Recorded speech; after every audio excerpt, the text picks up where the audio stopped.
Doctor Surendra Kumar Dabas Delhi के छोटे से गांव से आने वाले डॉक्टर डबास आज भारत के ही नहीं बल्कि एशिया के सबसे बड़े रोबोटिक सर्जन हैं। उन्होंने अब तक 2500 से ज्यादा रोबोटिक सर्जरी की है। आइए इनके बारे में जानते हैं क्यों इन्हें कैंसर का भगवान क्यों कहा जाता है। मेरा जन्म दिल्ली राज्य में एक छोटे से गांव लाडपुर में हुआ। मेरी प्रारंभिक शिक्षा राजकीय प्राथमिक विद्यालय लाडपुर में हुई। प्रारंभिक शिक्षा पूरी करने के बाद मेरा भारत सरकार द्वारा चलाई जा रही योजना ग्रामीण इलाकों से प्रतिभाओं को चुनकर उच्च शिक्षा के लिए नवोदय विद्यालय की जो स्थापना की गई थी उसमें चयन हो गया।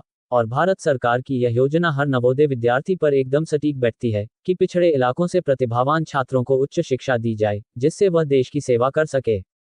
कक्षा 6 से लेकर 12वीं तक की मैंने पढ़ाई जवाहर नवोदय विद्यालय मुगेंशपुर से की।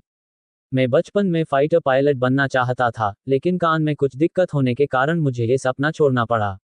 और फिर अपने माता पिता और गुरुजनों के मार्गदर्शन से मेडिकल की तरफ जाने का मन बनाया। शुरुआती दौर में जब मैं मेडिकल में जाने का मन बनाया तो घर वाले शकीक थे कि हम इसकी मेडिकल की पढ़ाई का खर्चा वहन कर पाएंगे या नहीं कर पाएंगे, क्योंकि मेरे पिताजी डीटीसी में बस कंडक्टर थे। उनकी तनख्वाह बेहद कम थी। बाद में वो प्रमोट होकर कैशियर बने, लेकिन मैंने अपने मन से अपनी संपूर्ण ताकत से मेडिकल की तैयारी शुरू की। जब मैं दिल्ली पीएमटी यानी मेडिकल का एंट्रेंस एग्जाम दिया तो मेरी अच्छी रैंक आई। मुझे डॉक्टर मौलाना आज़ाद मेडिकल कॉलेज में एडमिशन मिल गया। यहाँ पूरे साल की फीस मात्र 800 रुपये थी। मेरा गांव लाडपुर दिल्ली के बहादुरगढ़ के पास है, जो कॉलेज से काफ़ी दूर था। हॉस्टल के लिए अप्लाई किया तो दिल्ली का ही होने के नाते हॉस्टल नहीं मिला, इसलिए मैं रोज 3 बस चेंज करके कॉलेज जाया करता था। कॉलेज का टाइम सुबह 8 बजे का था, तो मैं अपने घर से सुबह 5:30 निकल जाता था जिससे टाइम से कॉलेज पहुंच सकूं।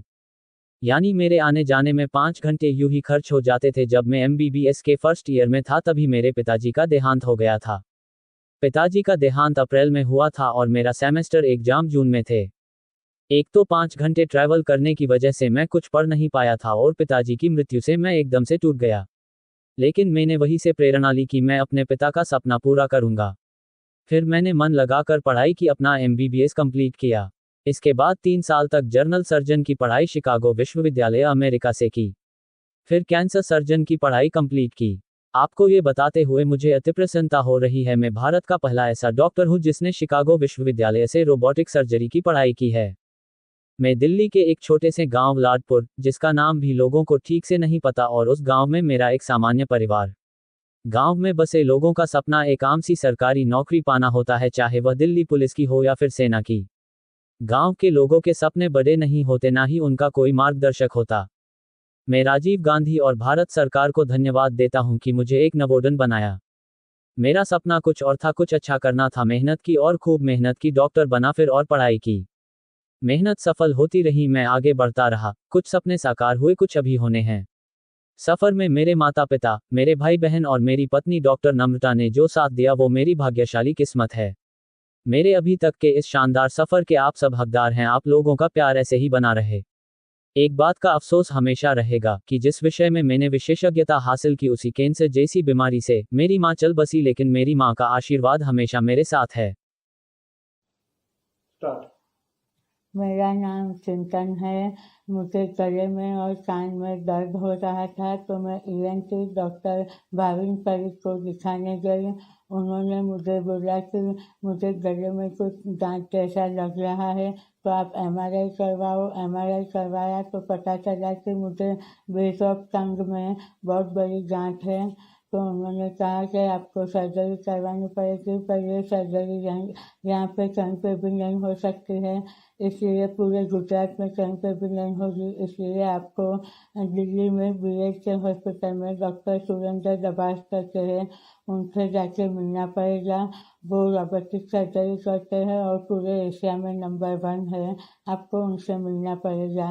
तो हम फिर उस टाइम कोरोना चल रहा था। कोरोना की ऐसी सिचुएशन में भी हम दिल्ली गए। वहाँ पे डॉक्टर दबास से मिले तो उन्होंने बताया कि आपकी एलर्जी कट करनी पड़ेगी। और फिर उन्होंने सर्जरी की। सर्जरी करने के बाद मुझे 4-5 दिन वहाँ पे रखा उन्होंने। फिर डिस्चार्ज करने के बाद भी 15 दिन हम दिल्ली में रहे। फिर मैं थोड़ा थोड़ा बोलने लगी तो हम बड़ौदा आ गए।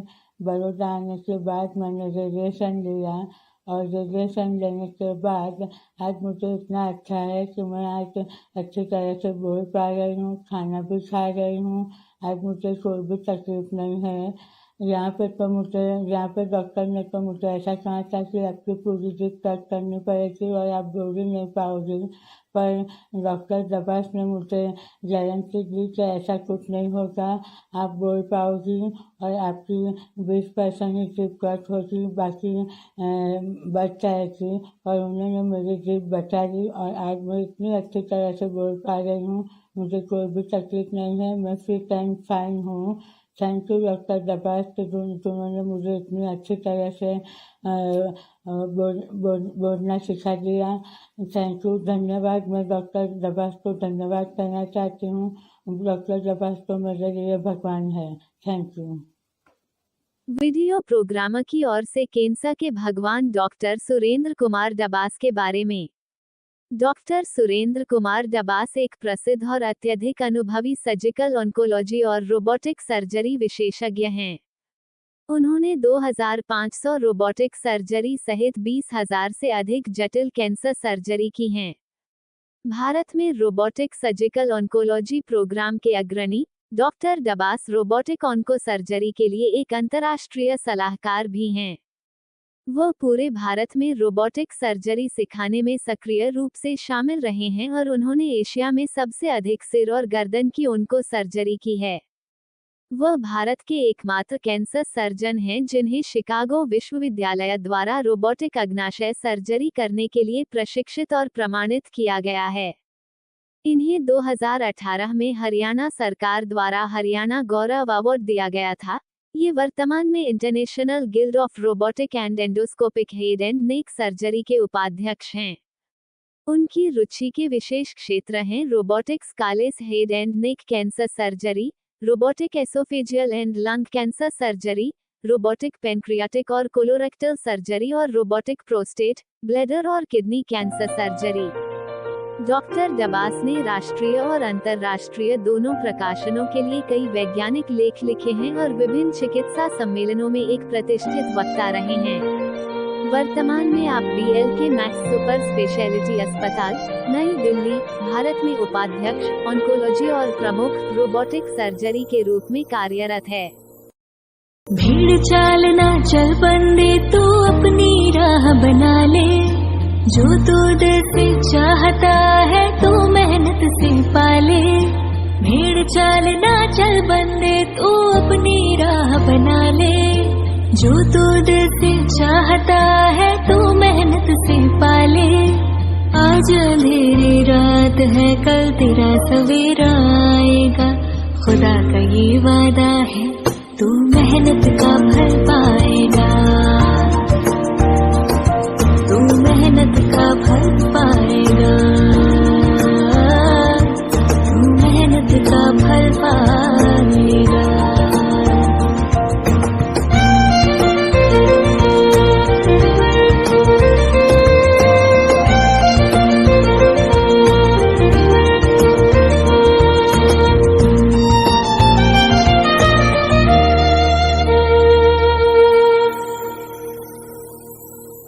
तुमसे लोग कहेंगे ये तुमसे ना हो पाएगा, ओ तुमसे लोग कहेंगे ये तुमसे ना हो पाएगा। हर कदम पे तुमको रोकेंगे, टोकेंगे, भटकाएंगे। तुम नजरें अपनी लक्ष्य पे रखकर कुछ दिन बहरे बन जाना, नजरें अपनी लक्ष्य पे रखकर कुछ दिन बहरे बन जाना। जब पालेगा तू मंजिल देखेगा जमाना, हो देखेगा जमाना, हाँ हाँ देखेगा जमाना। जब जीत होगी तेरी सबका मुंह बंद हो जाएगा, खुदा का ये वादा है तू मेहनत का फल पाएगा, तू मेहनत का फल पाएगा, तू मेहनत का फल पाएगा।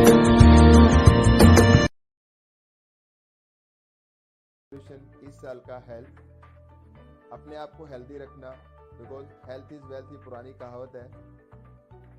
एक्सरसाइज करें, रेगुलर करें, अपने शरीर का ध्यान रखें, शरीर को रेगुलर चेकअप कराएं। मैं एक कैंसर सर्जन हूँ, सो फोकस मेरा हमेशा कैंसर के ट्रीटमेंट पे रहता है, बट बाकी भी चीज़ें हैं जो एक्सरसाइज से आप ठीक कर सकते हैं। हार्ट की बीमारी है, लंग्स का स्टेटस है, और रेगुलर चेकअप शरीर का बहुत ज़रूरी है, क्योंकि कोई भी बीमारी जब सिम्टम्स के साथ आती है, एडवांस हो चुकी होती है, तो प्लीज़ हेल्थ के लिए रेगुलर चेकअप बहुत ज़रूरी है, उस पर अपना ध्यान रहना चाहिए। सेकेंड है कि भी आप प्लीज़ अपना काम जो भी जिस क्षेत्र में करते हैं ऑनेस्टली करें, तो चीज़ें बहुत इम्प्रूव हो जाएंगी। खासकर मेडिकल फील्ड में मैं हमेशा कहता हूँ कि अपने पेशेंट को राइट टाइम पे राइट एडवाइस देना बहुत ज़रूरी है, जो कि आज के टाइम पे हमें लगता है कि शायद नहीं मिल पाती मेडिकल क्षेत्र में। तो मेरा फोकस इस साल पे रहेगा हेल्थ पे, और लोगों के अंदर अवेयरनेस फैलाना हेल्थ के रिगार्डिंग, और एक अच्छे कैंसर ट्रीटमेंट के रिगार्डिंग। तो आप लोगों से विनती है, please focus on health in this year, that is 2023। Thank you.